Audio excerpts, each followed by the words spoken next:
Ooh, welcome back to the Dubbed and Confused Anime Podcast, episode 8 today. We're just getting started. There's so much more to come. This is Thanksgiving week. We're thankful for a bunch of stuff. We're thankful for great anime. We're thankful for Tojima wants to be a Kamen Rider. We're thankful for you guys paying attention here, whoever is out there in the internet either. But it's a big week. Not a huge week, but there are some big things here this week. Some fun stuff, some kind of under the radar stuff, some chill stuff, but there are definitely some highs this week. Boys, how we doing? Shalhoub, Christopherson, how we doing? Christopherson. We doing great, fellas. We doing great. Had some more fun episodes to get to. It is what it is. Yeah, we're vibing, we're chilling. I just got caught up with all of the shows for the week 35 minutes ago. You know what I'm not grateful for? I'm grateful for a lot of things. You know what I'm not grateful for? Chris's ability to take responsibility for not watching the shows he should be. All right? Yeah? That's what Skinner does. Yeah, no, that's totally no. You know what? I admit that's on me. That's on me 100%. My bad for watching 3 other series in the time. Unreal. Guy asked me for something to watch. I give him 3 things to watch, ignores them all to watch. Rewatch. Like, that's the craziest thing is this guy will go back and rewatch shit he's watched twice before. And then be like, what was that thing you wanted me to watch again? And then like we're in the same place. We leave. He says, yeah, before the podcast tonight, in the next 3 hours, I'll watch 1 episode, the first episode of Future Diary. And then we hop on for the pod and he's like, oh crap, man, why didn't you remind me? He's one of those. Everybody knows one of those. One of those that's like, it's your fault for not reminding me. It's like, how about be responsible for your own damn self and everybody will be okay. Not to mention he's been watching what Babe Next Door takes care of my lazy ass or some shit. First of all, it's The Angel Next Door spoils me rotten. Thank you very much. And it's fucking fire. Man. Also, second season's coming out in the spring, so like we're good. Yeah, you're good. All right, you're good. You can fill us in on that later. I'm good. All right, this week in anime, some big ones, some small ones. Let's start with a big one. My Hero, for all intents and purposes, basically the final episode of My Hero. I mean, it's not technically, and it's not literally either, but we're going to get 3 more episodes, but all the 3 of these last episodes are just going to be post the actual story of the show. We finish everything. All for One gets defeated in this episode, and we've got 3 more to go this season. We get the finalization or the finale of all the heroes. All of Class 1A basically shows up to do like a final fight against All for One. They end up basically paving the way so that Deku can run in and deliver 2 more big punches, 2 smashes to finish off the job. It's fun. And you also get a little more deeper on All for One's character. That's honestly the thing I appreciated the most from this episode. Because like I feel like this could have landed a little bit harder. But where'd you guys land on this? Chris, you jump in first here. Yeah, I thought it was like really impactful when they were showing all the help around. And they were even showing like the people who weren't even directly there at the fight, but like all the people who just kind of supported Izuku anyways. Something that stuck out to me was like they mentioned that they were coming together to support the weak, and I think All for One directly says that. I think this episode was solid all around. Kind of emotional. There was like, just with like them, combining together. You have a little bit more into like All for One. It's a solid episode. Good short fight at the end. But overall, I liked it a lot. Yeah, I definitely had some. I didn't dislike the episode by any means. It was a good episode. There were some things that annoyed me. How it kind of fell back into the My Hero tropes of everyone's working together and doing their thing, and we're going to take a really long time to show that. Yeah. The pacing was just a little slow for me during the battle sequences, but I mean, it is what it is. That's what I've come to expect from this show, and it's fine. It doesn't really take too much away from it. I'm just a stickler. And I don't want to blast My Hero specifically too hard. This is a massive shonen thing. What you're talking about, right? Like the power of friendship is a massive just shonen thing. Any shonen that isn't specifically like super dark, like that's a very common theme. But I'm kind of with you. Like I think this might be the second best episode of the season, but like it does say something that like just the Katsuki episode, the Katsuki Bakugo episode, like to me is still the best episode of the season.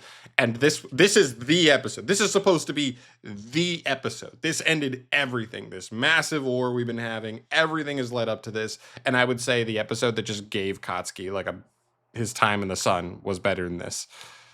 5 episodes ago.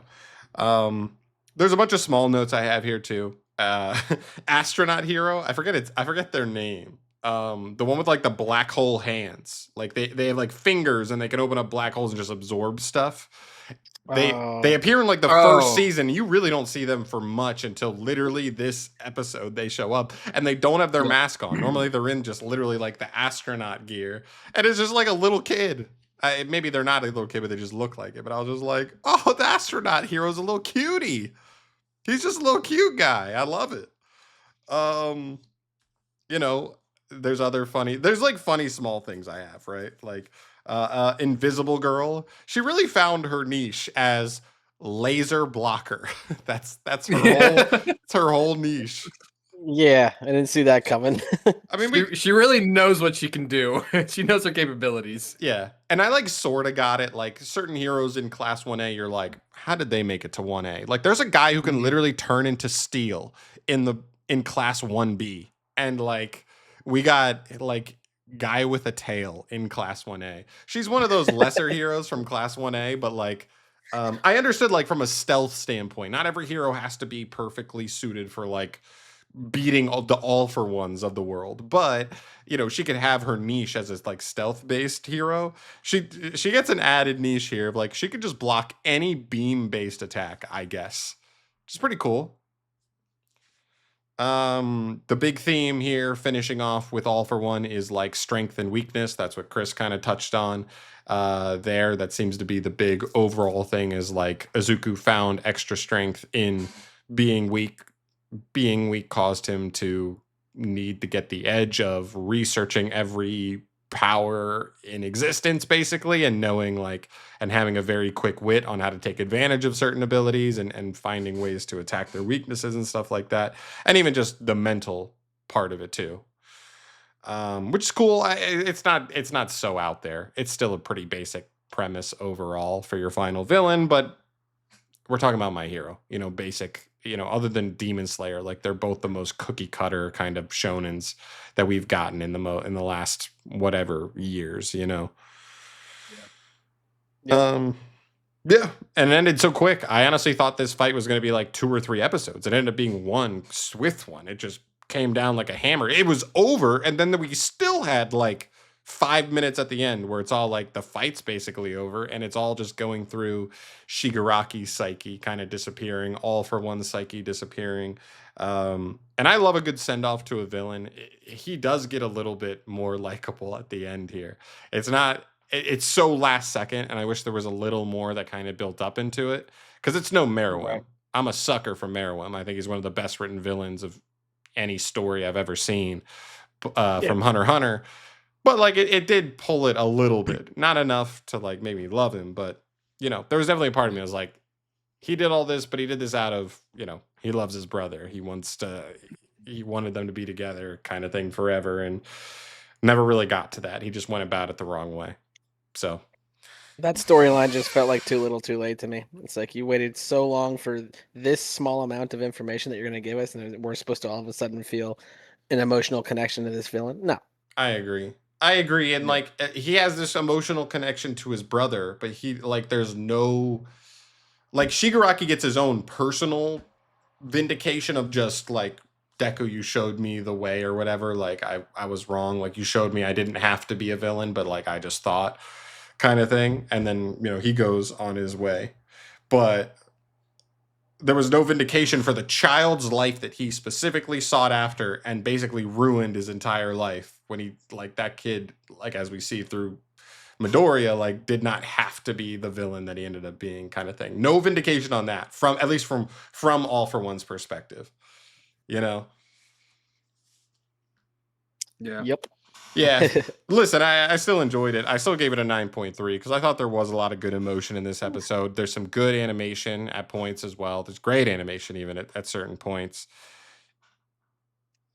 This episode came out as like a 9.8 when it first dropped. I know it can't still be that. It's impossible for something to stay that high, I would think, but I'm still 9.3. I still enjoyed it. It was one of the better episodes of the week, I thought, for sure. Yeah, it's an 8 for me. Yeah. I gave it a 9.1. That's crazy you gave it that low. I knew you were low on it. I knew you were. And like for 8 to be low, like that's still a great episode. So Yeah. Yes. But you know, I have my taste, and I can't suck it off as much as you guys. Like it is what it is. Yeah, and maybe there is something to be said about like this type of season. Maybe some stuff floats up, and when we watch Freerin and JJK next season, maybe we'll be like, we give out way too many 9s last season. You know what I mean? Yeah. Who knows? Maybe it's just this is the atmosphere we're in right now, because I watched this Product towards is the end second. of the week, and that was after a handful of very mid episodes. So Yeah. maybe that's where we're at. This was 8.8, right? Season 8, episode 8. Yeah. This is a 9.9 on IMDb. Yeah, it got crazy high. Although that's extra glaze though, for it's really sure. the final episode before the last 3 episodes will just be ironing out loose ends, love triangles, and all that bullshit that we're gonna get in the next 3 episodes. Could still be fun, but we don't expect much hype from it. No. All right, cool. Still a solid episode nonetheless. We're still Yes. averaging out at like an 8.7 there, 8.8, whatever. So still pretty decent. Next up, we move to Gachiakuta. Episode 20. Only a couple left on Gachiakuta as well. We only have a month left, by the way. We didn't even touch on that at the beginning of the pod. We have like 4 episodes left of each show. Yep. So we are coming through it here. Very exciting. All right. This episode, there's really, to me, like 2 things that happen in this episode at all. Number 1, you have this insanely fun falling scene, driving scene, whatever you want to call it, with Big Bro, Little Bro, and 4 arms guy, 6 arms guy. I don't even know his name. I can't remember. I just called him Cowboy. But that scene's insanely fun. It's funny. There's still some fun, like goofy action to it. And then we also get like the second part of this episode, which to me is like the more important part. Obviously more important. The car scene is not that important to this plot. But Rudo finally makes the decision that like, and I was kind of questioning this as we were leading into this, like, where does Rudo lean by the end of this? Does he end up going the route of my goal is more important than my friendship with the cleaners? Or does he end up in that mindset, or does he go the route that he ends up going here and he ends up announcing in this episode, which is he doesn't want to achieve his goal unless he achieves it alongside his friends the way he wants, kind of thing. It's very shonen. It is very, very shonen, but still, the other side can still be annoying in its own right. So I'm happy enough with this outcome. How do we feel about this episode, though, from your boys' standpoint? Shalhoub, kick us off. I loved it. I'm kind of with you. They had me hanging for a minute. Like, is he going to choose them or is he not? I mean, 90% of the time I was thinking, yeah, he's going to do the right thing. He's going to choose his buddies. Mm-hmm. And what I really liked was his justification for it. Was he just told Homeboy, he was like, look, they reached out to me. They saved me. Where the fuck were you? You didn't do shit. You were probably there watching everything happen. Like, Yeah. He didn't say that last part, but I'm sure it was implied. And yeah, the cleaners are his boys, and he's going to fight for his boys. He's never had homies before, so now he's got Right. homies.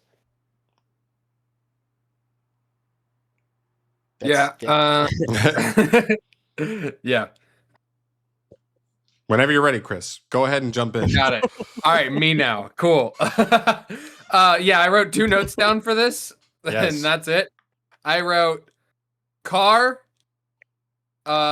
hands, engine for 1 note. just funny. Huh. And it was literally just the car scene. The car scene's just hilarious. It's well done. They did it really well compared to the manga. Like I think it was better in the anime than it was in the manga. So Yeah. kudos to them. Engine is just classic Engine, dog. Literally, his facial reactions and shit that he was making in the hallway got me so good. I love him. He's probably one of my favorite characters. And then the other note I wrote down was Zodals and Rudo have an intense conversation. That conversation, like you guys have already mentioned, is, it is very intense. It's like intense in the thought, like it's not like a like hold you down, like that kind of intensity, but it's like it's intense because it's figuring out what Rudo's going to decide. That's like kind of the intense part. Also, I don't know if you guys noticed it, but the onesie chick is just like laying on the ground underneath of everybody there. So like potentially something happens with her maybe in this, because I don't know what's happening, but that's something I picked up on. Yeah, I figured that's why Rido had dropped down because he looks at her before he like leaps below to like I thought he was Yeah. trying to save her or something. Right. But that's when Engine pops out of nowhere and ooh, they set that next episode up so good. I know. And Yeah, and they did. that's where I land too on this episode. This episode does not garner a massive score from me because this episode felt very much like a setup episode for next episode. This is the setup Engine versus Zodal episode kind of thing. And you get some fun stuff in there. Obviously the awesome car ride is fun. And everything, and Rudo's announcement on where he lands is awesome. But outside of that, there's only small things. We get to see Cowboy's hands instrument. I can't even tell what his initial instrument is, but I do want to know more. Does he just get the hands, and the hands are just more hands to do hand-to-hand combat with? I don't know. I would think they have more to them than just that, but I wouldn't be shocked. Yeah, and that's basically it. I mean, that's kind of where we land here. I gave it a 7.9. I really was like, episode was like, I just not a ton happened here. Literally, Rudo says like, I'm with my friends, and outside of that, like the plot doesn't move this episode at all. But it was still enjoyable enough. And again, maybe like you said in the last episode, Shalhoub, the fact that like a Borderline 8 is like your setup episode, might speak volumes to where we're at with the show. Yeah. I actually just gave this episode a flat 8. I thought the comedy was really solid on it. And yeah, it is like John was saying, it's just a setup episode. I mean, the season's going to be done in 4 episodes, and it just, they needed an extra space to fill in. So, Yeah, I was kind of wrestling with myself for a minute there. It's like if I were to start doing decimals, it would actually be a 7.9. So this is the strongest 7 that I feel like I can give. That was so fun. Yeah, so you're Love the only show. giving stuff an 8 Rounded if it down. hits 8. You're rounding all the way down you round down on a decimal above 0.5. on a 7.9. You're rounding down to 7. Yes. That's have you been doing that That's this whole actually time? mad. That's actually No, insane. It's been arbitrary every time. What? You're just deciding on random shows to do this? Oh, What because the- it wasn't quite there. It didn't quite hit the 8 for me. So it's Hold still on, so technically a 7. We're shitting on me at the start of this podcast, but now just finding out about this, we're not gonna roast Shalhoub. Nah, he's cool. Yeah, That's just crazy. let it Yeah, go. you It's deserve no your problem. shit. Let's move on. You skimming motherfucker. All right, so I guess this is like as close as this is the most quintessential 7.9 you've ever seen this week. Yeah. All right. Okay, no One Piece episode this week. This was a Chopper Dr. Chopper filler episode where they kind of just recap some stuff and just do some nonsense. This is where One Piece is. If you're going to run almost year round, you need to have these in between episodes to give your animators enough of a break to make sure they can maintain quality. So whatever. Also, that makes sense though. Me and Chris were talking about this last episode, and we were like, I don't know if we have 5 episodes worth of content left in Egghead. And so it makes sense that one of these episodes was coming to kind of kill a week. So now we only need 4 more episodes to finish this one out. If that, we'll see. So that makes sense. Moving on, though. I kind of put the order weird here. We've been doing Dusk first. Yeah, I guess we do Dusk first. Let's build up. You know what I mean? Say the best for last. We know how this goes. So Dusk Beyond, The End of the World, episode 8 here. I'm not gonna lie. This one I feel like the show's starting to bum me out. It's starting to bum me out. Like first, it feels like the show started so strong that like first 1 or 2 or 3 episodes felt like it started so strong, and then we were like, okay, this is like a weird little lull in the show kind of thing, and now we're just at the point where I feel like I don't think I've given the show above an 8 in like 5 straight weeks. And we've said this, if it's above a 7, we're still kind of in that realm of like it's still watchable. What happens in this episode? We get Amaru goes deeper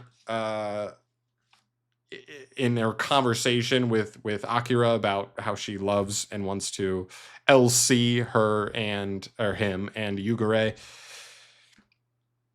We get that. That's like the first third of the episode. The second third of the episode is meeting this brand new couple that, like, weirdly enough, is actually like a modern day married couple, not like a weird threesome, foursome Elsie or siblings who want to diddle type relationship.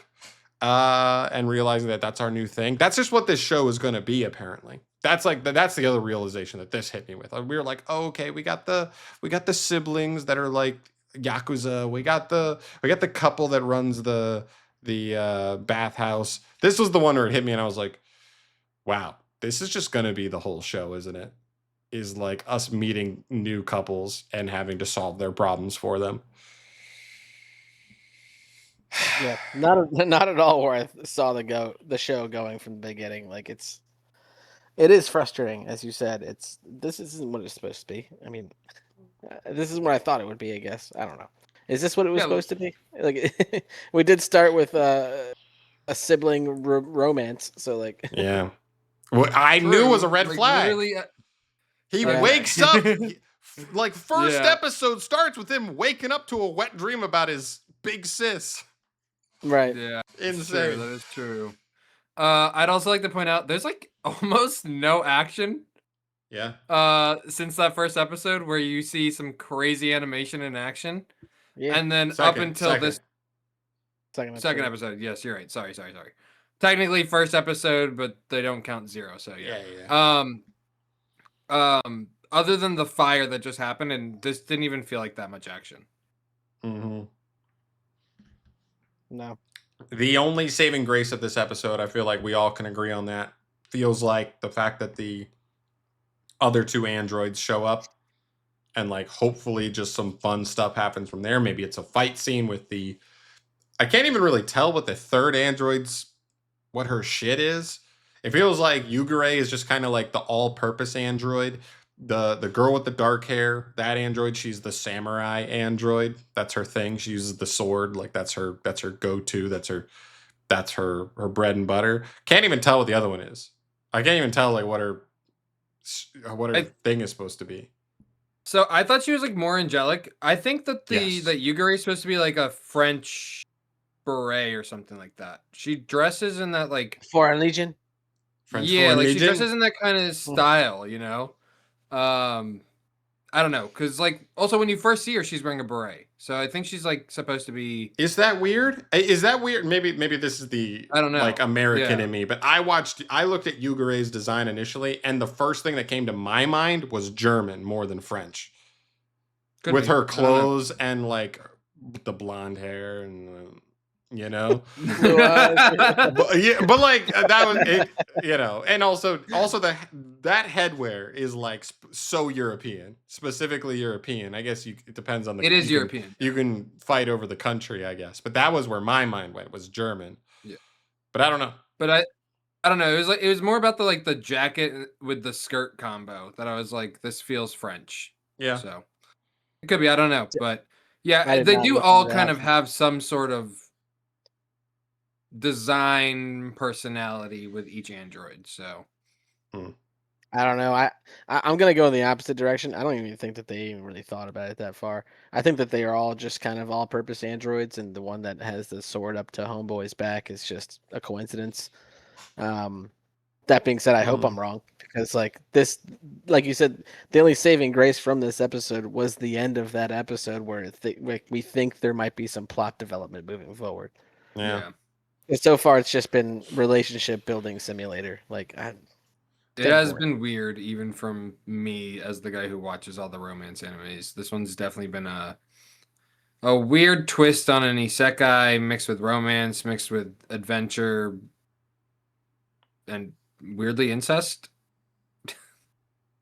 Like, I don't get it. Yeah. But... Yeah. Yeah, I rated this show actually kind of low this week, so.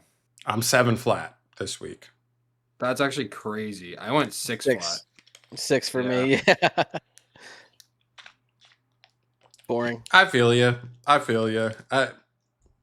curious what gave I you don't the think 7. What pushed it over 6 for you? The androids. Was it really just the hope, the promise of plot development at the end? Maybe me being scared of being under 7 and us having to have a conversation about cutting the show with only a month left. That's true. I mean, optimist. At this point, we might as well just finish it. And if we're gonna cut it, we cut it next. I know season, we're so close anyway. Next time it comes around. Yeah, that cliffhanger alone isn't enough to cut it. So no, yeah, I like. Happens. I'm still interested in the overall plot of like, because like, we know Toasa's alive or at least around or something, right? Because. I mean, like, they literally at the very end of the episode said, ask her, she knows where she is. It's like literally the last line that the fucking angel android said about Yugure. Yeah, but that doesn't necessarily mean that she's alive either. It could just be like where her remains but are. like, she knows where she is. Makes it sound like she's alive, not because like otherwise you'd be like, oh, she knows where she's buried. You know, like, oh, she knows where she's been, or I don't know. It just felt like too in the present to know, to hint that she's dead. You know, I'll bet you $50 right now the bitch ain't alive. Could be. I mean, dude, no, hold on. First of all, take the bet, dude. Take the bet. You want the bet? You want it? No, I don't want the bet because are we gonna count? Are we gonna count it if she's like if she just transferred all of her brain into Yugure? Like, are we gonna count that if she's alive? No. No, exactly. No. Like, her body has to be. Yeah, gotta be a human being. Yeah. No, I'm not taking this bet. I'm not taking this bet because I still genuinely think that she just downloaded her mind into some of these androids. I still disagree on that. I think they're gonna come up with something pretty stupid. I do think she's alive. You think so? You want to take that bet? I do. I don't know if I want to take the bet as much as I want. That's what I'm saying. But I will bet a bottle of wine over it.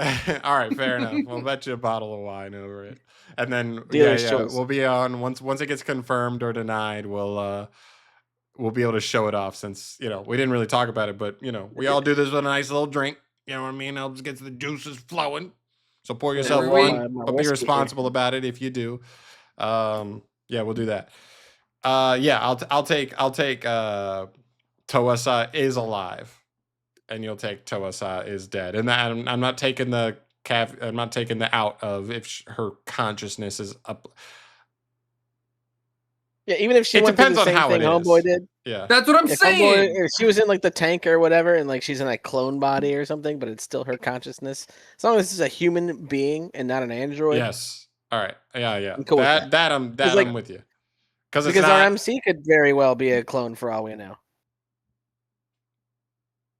I think we know. Anyway, I'm pretty sure we know. We don't know shit. I don't know shit. All right, so what? We're like 6.3 on that. On that season. Yeah, we're a little underwhelmed on this one. Yeah, it's a bad one. It's not great, man. It's not great. We'll probably just finish it because we're over halfway through. What's the point in cutting something this late?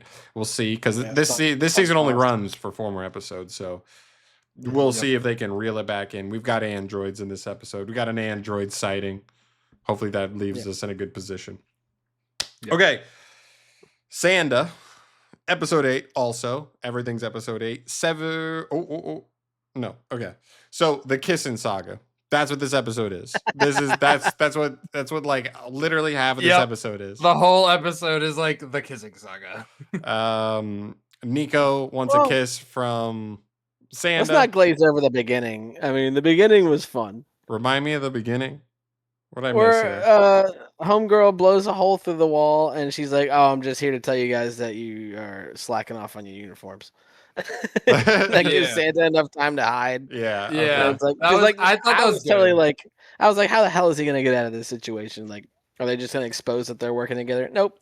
She just comes up with something on the fly and somehow convinces these idiots that that's why she's there. That was fun. It is funny. It is funny. And then like immediately from there, we get into the kissing saga. Yeah, kissing saga. Um, you know, this one's a mess. This one kind of blends for me because I feel like I feel like my brain is not remembering all the details. But you get the kissing saga. You get Fuyamura and Ono on different levels of maturity. That's like the second piece of this episode, and then you get this festival incoming. This new festival that's coming up next episode, and Murder Girl is back. The girl who loves to murder adults. Oh boy, is she? She's back. All right. Oh boy. So that's kind of what we're heading towards. But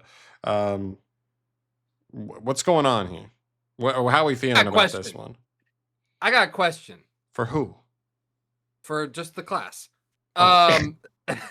Yes, teacher. Okay, what the fuck is up with Mrs. Claus then? Like, if Kissing's gonna kill Sanda because he's not allowed to fall in love, Right. explain Mrs. Claus. Well, maybe she doesn't know she's Mrs. Claus yet. So is it her? Is it like that's what I'm saying? Like, who is Mrs. She may not Claus? even be. Is she's there? She's the working Mrs. Claus. I mean, yeah, but I'm just like I'm so confused that whether like yeah he's gonna die if he gets kissed. I have a very strong feeling he's not gonna die. They're just lying to him to like stop him from fulfilling more steps of becoming Santa Claus. Oh, I I'm thought with ya. I thought it was more of like an internal feeling of like confliction of like the Santa side of him is saying like is having the feeling of like that's a fucking child, you fucking pedophile. And the other side of him and his side, the Sanda side, is him being like, I'm 12 and I like girls. I have a feeling this is going to culminate in one of those classic shonen moments where it's like, oh, they're one and the same. There's lessons to be learned on both sides. He is still a kid, but he is also Santa. Yeah. Things need to happen the way that they're currently happening. Lessons need to be learned. Yada yada yada. Everyone's going to be better. Yeah. I would normally say, because I think the weird thing is I don't think this is a shonen. No, it's not. I was just using that as an Yeah, example. no, I got you. But that means some things. Like I think when you're like confirmed for Shonen Jump, that means like some things. I don't know this for sure, and someone could probably confirm this, but like I would guess a magazine as big as Shonen Jump is like, hey, we don't do the main character never actually kisses the girl. You can tease it all you want. You're not allowed to kiss them. Like they're not allowed to kiss. You know what I mean? Like that kind of like that happens. You know what I mean? They kind of like will be like that in like certain shonen type shows where they're like, we don't do that here. If you want to go to a different magazine publisher like and get your shit a little more, get it rated R or whatever, go do that there. But like not here. So I don't know if that's part of it. I will say this, from what I know of Beastars, shit's on the table. Like shit's on the table. Beastars gets like very animalistic Beastars is wild. in the not just like action way and what's the word I'm looking for, like gore way, but also just a sexual way. So yeah, I don't know. Nico's a blast still. She's still like Love her. Nico's great, man. I like it when Nico's involved in the show. She's so funny. Like I like Nico more than like Slickback Hair Boy, whatever his name is. Like he feels like so irrelevant to me, and maybe he'll get Oh, his their own third? episode. Yeah, yeah. Yeah. Like Nico's more fun than him. I don't know if I like her more than Fuyamura, but more than him for sure. Um, outside of that, like it felt like not a also another episode where like not a ton happens. Until Really? sort of the very end. Yeah, Yeah, yeah. literally until the very end. But kind of like a that- setup at the very end a little bit. Yeah, it's kind still of a setup. for next episode. So that's why again I like can't blast it all the way there. And I don't want that to become the entire crux of how I grade shows, but I gave it a 7.2. I thought it was decent. I didn't love it, but like, you know, low to mid sevens is kind of where I land. I gave it a 7.6. It was- Got him in the same boat. Yeah, sorry. Go ahead, No, Chili. you're good. No, it was a week 7. Week 7 for me as well. There was certainly some fun moments. I enjoyed it, but not amazing. Yeah. Yeah. Yeah. Yeah. I hope Sander finishes really strong this coming Me down the too. stretch here. It's definitely not. Yeah. I honestly, almost everything we're watching is not going to be a one season, one and done show. They're all going to have And I- probably follow ups. Yeah. I will say is like the only show that we're watching currently that has a dub. Mm. It's well done. The dub is great. I don't know if you True, guys have been true. watching the dub or not, but it's fun. Mm-mm. They I do a really good rewatched job. the dub with you. I did. yeah. I did The say dub because is really good. I am watching the sub. Sanda is Hinata from Haikyuu, Really? same voice actor, and Interesting. Yagi Yuda is Sanji from One Piece, same voice actor. Interesting. Yep. These motherfuckers are busy, dude. That's what's Yeah. crazy, and that's what's like because I've thought about it at times. Like I do funny voices or whatever, and like not seriously, but I've been like, you know, voice acting would be fun, and then I'm like, man, just watch credits on shit. Like new voice actors don't go anywhere. They just recycle the same voice actors over and over and over again. It's how it works. Anyway, getting off of that depressingness, finishing up with, of course, the best episode of the week. Tojima wants to be a Kamen Rider. It actually was like overall like a weaker episode for Tojima, I thought. Yeah. But that can still get you in the 9s, Daddy-O. Don't think that can't get you in the 9s.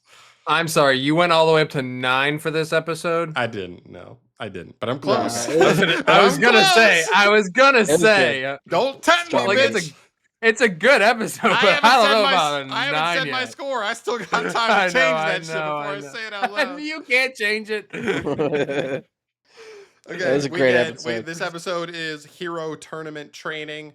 All 5 of our main heroes, they all train for, they say 10 days or something like that. And then they all meet at V3's house.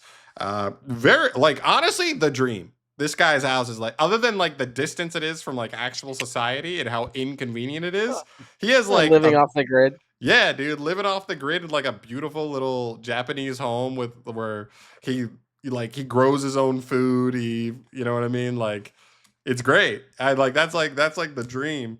Dude, he's Yeah. biking everywhere, by the way. Yeah, His closest ride anywhere is like a 2-hour bike ride. all the His Like, calves he's have gotta biking be ripped. everywhere. All- Yeah, that's what I'm saying. all the other there's a reason why his signature move he His kicks kick. is a kicker. Yeah, his V3 kick. They even So say good. it took them 3 hours to get to his house, and they like rode the train or whatever. And he Yeah. and they're like, he biked here, so it took him 9.5 hours to get home last night.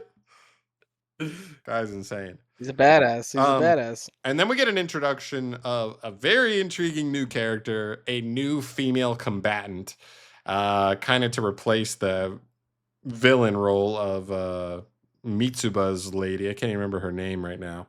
Oh, something the thunder or whatever. Yes, Like, her name kind of- is Thunder She's got a weird Raiko.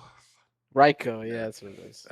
Very interesting character. She is tying up loose ends. She's basically the shocker combatant that has been sent out to basically eliminate any shocker follower who has basically woken up from their, what do you call it, hypnosis or whatever, brainwashing, what she calls it. yeah. Brainwashing. So they're all brainwashed, but some of them have woken up, and it appears that like love is what can wake you up from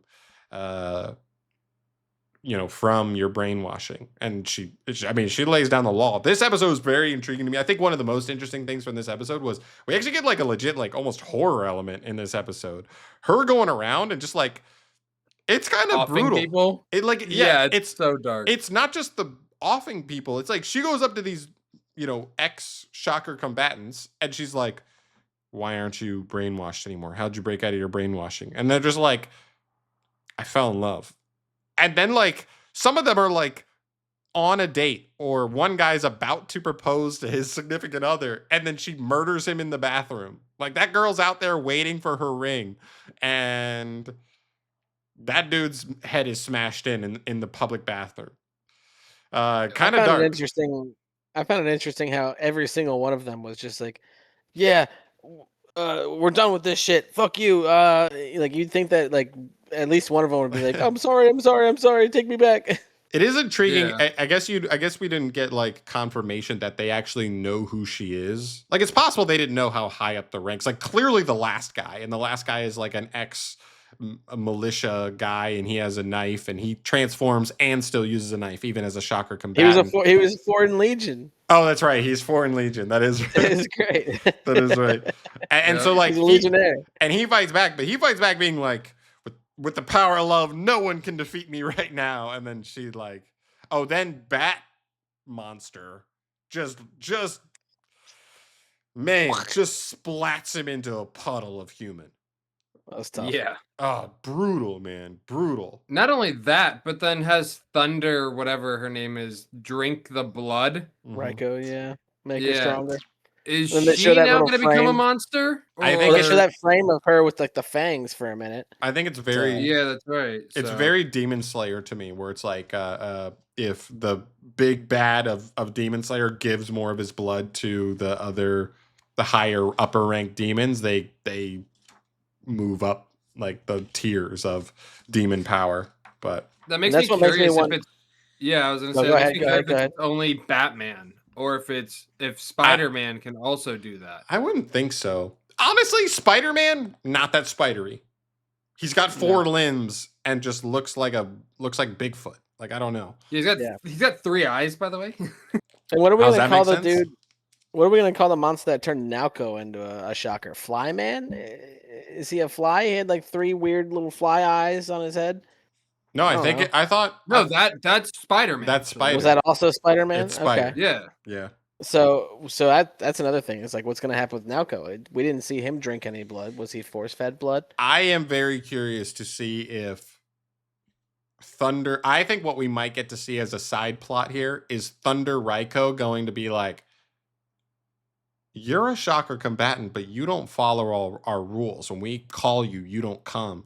But it's fucking Naoko, and he's a fucking boss. He's gonna put her ass in the dirt. He's gonna whoop her ass Hopefully. big time. I'm also curious with her consuming Bat Monster's blood, if she is going to gain like monster powers, or is she just gonna get like, you know what I mean? She's just gonna be stronger. Yeah. She's gonna be like jacked, or is she actually gonna be able to transform and like take another thing? I don't know. I think you hit the nail on the head though. Like they're gonna make her the anti-hero's villain. Yes. You know? Yes, because she's so locked into the shocker cause. And Naoko's like, I always wanted to be a shocker, but he's low-key an anti-hero. He still kicks the shit out of he's the asshole that kicks the shit out of the worse assholes than him kind of guy. So he still is low-key cleaning up the streets. So I'm very curious where that goes. But all in all, not a ton happens in this episode. None of the fights happen for the hero tournament. That's next episode. And then we get the new female combatant, Thunder Raiko. Still really fun. I can't get it. I can't get it over 9. I did give it an 8.8. I wanted to get it over 9. That's crazy. It's not crazy. You're crazy. It's not crazy. I'm with you. If I had, I don't want to even keep doing this whole thing. If I had to do decimal, it was an 8. Yeah. It was an 8 for me. It was great. I loved It it. was an 8.4. I think it was a solid episode, but I think it was just slightly slower than I wanted it to be. I don't know if that makes sense. This guy says I'm hogwash, and then gives. Okay, lists first of all, 0.4 you almost under my gave it a score. 9. You almost gave it a 9. You almost gave it an 8.5, which means you round up to a 9. It would have been Whatever, like an man. 8.6 for me. I didn't want to say it, but I said it. I don't round. Yeah, well, you round down, so I don't Don't wanna hear say it. anything If from you say it, then you got to start making decimal scores. Last time. Last one. No. Next week you Won't be better the come in last with time. some decimals. We'll see. All right. This sends us into the final piece of this episode. Tatsuki Fujimoto, episode 5 and episode 6. Shalhoub, shut your fucking mouth. Me and Chris will handle this because you didn't watch your fucking episodes this week. Dude, he's 5 episodes behind. Somebody in the comments spank him. This guy's That's scum, man. 1 hour's worth of anime to watch. So me and Chris actually have some diverging opinions here. We didn't go in depth at all really on it, but we were like, oh, you liked this episode more than this episode this week. Weird. I'm the opposite. We start with episode 5, Mermaid Rhapsody is the name of this episode, and it is very, literally named. This story is about a boy who dives underwater at the shore in Japan, swims all the way to the floor, and plays a mermaid piano. It's a mermaid. You know it's a mermaid piano because you can hear the music underwater, even though the piano's, underwater. The whole thing here is that in this world, in this society, it is well known in Japan that these mermaids eat humans. And in the past, these humans have also eaten mermaids, almost like a turf war a little bit. And that's kind of the fear, is this little boy dives under there, kind of scared because, people consistently see mermaids down there. But eventually he meets a girl, a mermaid girl. She's wearing a school uniform, which is weird. Makes no sense to me whatsoever. Is that uniform just sopping wet always? Is that just heavy? Is that just heavy clothing on her? Nah, man, it's mermaid technology, dude. That shit flows through the water. Got it. Okay. It's a sand uniform. Cool. And then they low-key fall in love. He plays beautiful music, but none of the mermaids know how to play music, so then he teaches all of them underwater, even though he low-key starts to drown if he stays underwater too long. So he can only play one song or whatever, and then he has to go back up, kind of thing. It's a sweet story. He falls in love with her. All the mermaids end up loving him by the end of it because he teaches all of them how to play the piano, and low-key bridging the relationship between mermaids and humans.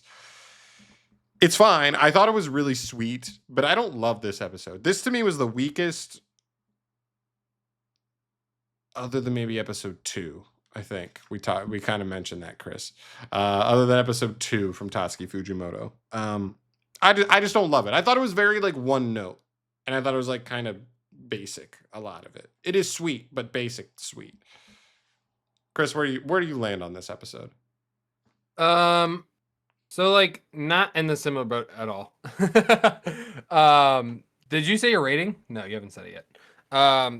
Yeah, I thought that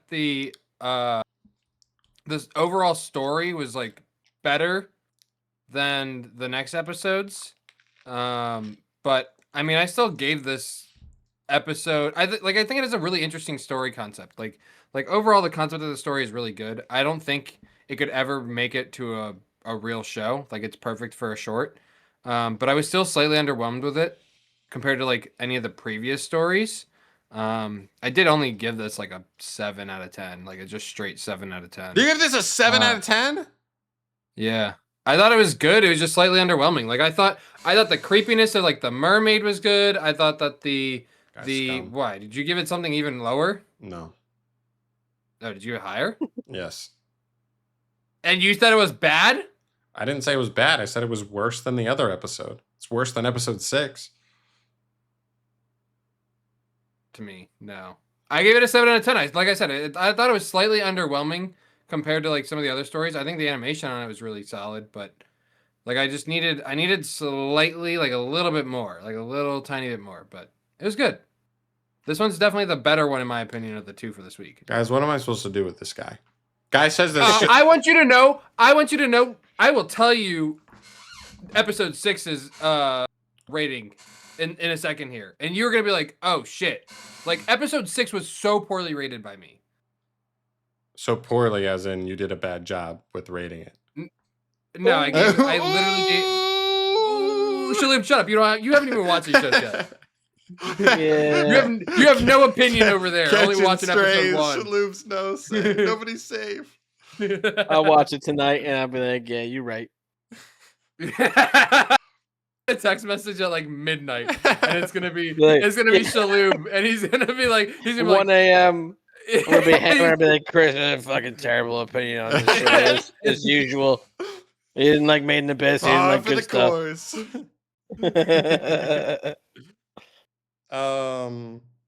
I gave this an 8 out of 10. It's not even that much better. That's crazy. That's insane.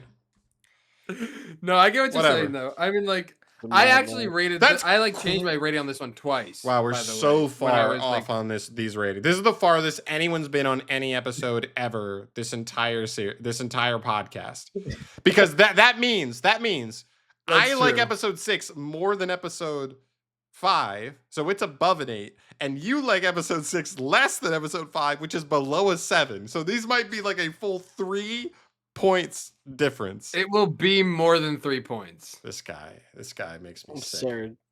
All right, we get to the second of the Fujimoto them. episodes. This is episode 6. Woke up as a girl syndrome is the title of this episode, and There is a joke to be made there. They love. I don't even know if it's a joke. It's just literal here.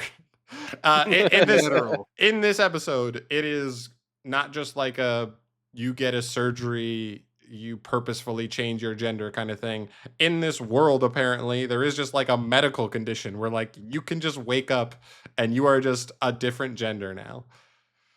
That being said, the main character is a male. He ends up turning into a female, and it low-key starts ruining his life because he has a girlfriend, and then he has to like go to his girlfriend and be like, I'm a woman now. Jeez. The funny part though is that he's already been a big old puss. So he's already been a big old crybaby his whole life. And by the end of this, the first time he ever is a man for the first time, like acts like a man for the first time in his life, is while he's a woman. And that's kind of like the the poetry of this episode. But there's a ton of really funny moments. Mermaid Rhapsody is not funny whatsoever. There's no comedy in it. This episode actually has like multiple moments that like made me giggle. He even has like conflicting feelings about how he is now a woman and his girlfriend's girlfriend, her older brother ends up like saving him because he's getting bullied by other kids in his class. And then he's like, I think your older brother's really cool. And then she's like, do you want to fuck my brother? Basically. And he's like, no, I just turned into a lady. I wouldn't do that. But it's great. It really, it goes, I just think this episode to me had so much more depth than the other one, because it even just made me think like, what would you do if you like against your will got turned into a woman? And like irreversibly. They even say it in the episode. It's irreversible. Even if you got a surgery, you would still turn back into a woman in the next morning. And so dealing with that is like, would be brutal, but it ends up being cute by the end, which is a very common theme in these Tatsuki Fujimoto episodes. He loves making it like cute and wholesome by the end of it. In most of them, not all of them, but most of them. And there's some cringe in there. There's a little bit of cringe in there. There's some high schoolers trying to bone. It's happening, but I still like it more than episode 5. Also, the music is so much better, I thought. Like the piano music in episode 5 is a nice little tune. It's a nice little melody, but they play it literally like 15 times in the 17-minute episode. This episode has like actual just like different and fun music and fun edits to the episode here and there that just make it fun and pop. And this episode to me just had so much more. It was so much more thought-provoking than the Mermaid Rhapsody one. What's your rating? 9. It's insane. I give it a 4 or 5. Damn. This guy, man. I just did not like the story. I thought it was weird. I love the animation. I like the animation style of this show, which is why I didn't want to rate it so poorly. But this story, to me, in my opinion, was one of my least favorite stories that from this little stunt of shorts, I would say. Again, episode 2, I think is what we said, was definitely the worst, or I guess the weirdest one. This one's definitely in second place for being one of the worst or weirdest ones, in my opinion. So This guy's bollocks, man. Fill him in. Well, Fill him in. Shaloub's gonna watch us later tonight. Late. he won't. And he's about to blow you a new blowhole from the back. All right. Johnny tends to know what I like, so we'll see. Look, don't get me wrong. I'm not discrediting it. Like, I think it is funny, and I think this episode was well animated. I just the 4 or story 5 is itself wild. was not what it needed to be. I'm not discrediting All right, it. well- I'm just giving it a 4-5, the worst score any show's gotten, other than All right, fucking. Whoa, Just that's for not re- true. just real We quick, rated just- Wand Dance really low. I don't even. Do we Just even for- rate Wand Dance? I think No, I we gave didn't. Wand Dance a 3 when we first did it. Yeah. Let's get frame of reference here. What do you rate Made in Abyss season 1? Made in Abyss season 1, No. Say it right. probably like a 6.8 in my opinion. You're at least 2 points shy of what it should be. Doug, I hate her fucking character. It's just so annoying. Her Same. character is You're so you're annoying. You're just so wrong for that. I don't care. I hate her character. I find her character annoying. I find her voice actors annoying as well. Now I will admit, 2 episodes into season 2, and I'm a little upset because it's clear that you have to watch a movie or two to know what the hell is happening. I think there's I one just won't movie stand in for that. between season 1 and season 2. Yeah, I there won't is a stand for movie that type of between. thing. I hate that type of thing. I hate that precedent. That being said, I'm gonna watch that movie and we're gonna see how. That being said, I'm totally about to pound that movie into my eyeballs later. If that movie is like Look. an 8 out of 10, it's fine. Look, all I know is season 3 is supposed to be coming out sometime this year, right? I think we talked Yeah. about it. Yeah. I think spring. I'm at the end of watching it all anyway, so like I'll suffer through it, but I didn't like the first season. Suffer through it. My goodness. Have a heart. This is an opinion. A no heart? one's allowed Dude, to I'm- have. Oh, I'm so sorry that I hate one of the fucking main fucking characters to the point that I find them annoying, so I don't want to watch the show. We are too, I'm Chris. also, We're I'm sorry also sorry too. that you feel that way. That's crazy. It's crazy. All right. Literally all right, not all right, crazy all to right. hate a character. Relax, troops. The dogs are barking. No, I don't wanna. All right. That covers everything for this week. We're closing in on it. 1 month left until an actual good season of anime. And it looks like basically everything from this season is not going to run a double season either. So nothing really should leak over into next season. So we're going to start brand new with a bunch of different shows. The only question mark was Tojima. I don't- it won't. Tojima I don't think it might, will. But yeah, I doubt it will. I don't think it'll get a double season. I think they'll do No chance. 12 episode seasons on it. There's no way. It wasn't I don't think it was popular enough leading into an adaptation to warrant Could be. 24 episodes. Was Gachiakuta popular enough for it to warrant 24 episodes? I mean, Yes. technically it needed to be because the first 12 episodes of the fucking show are just all plot and setup. So it's like super mid. No, I just think from a sheer excitement. You know what I mean? When a manga goes to an animation studio and says animate this, I think like Gachiakuta was on a whole nother tier of manga readers than Tojima has been. I would guess. I don't know off the top of my head the numbers, but I bet the numbers would reflect that it had a whole nother level. And Gachiakuta is shonen. I don't think Tojima is shonen. It's true. So Not technically. that kind of tells you what you need to know. Shonen didn't pick up Tojima or whatever. Maybe it did. I don't know. I'm not confirmed on that, but it doesn't feel like it.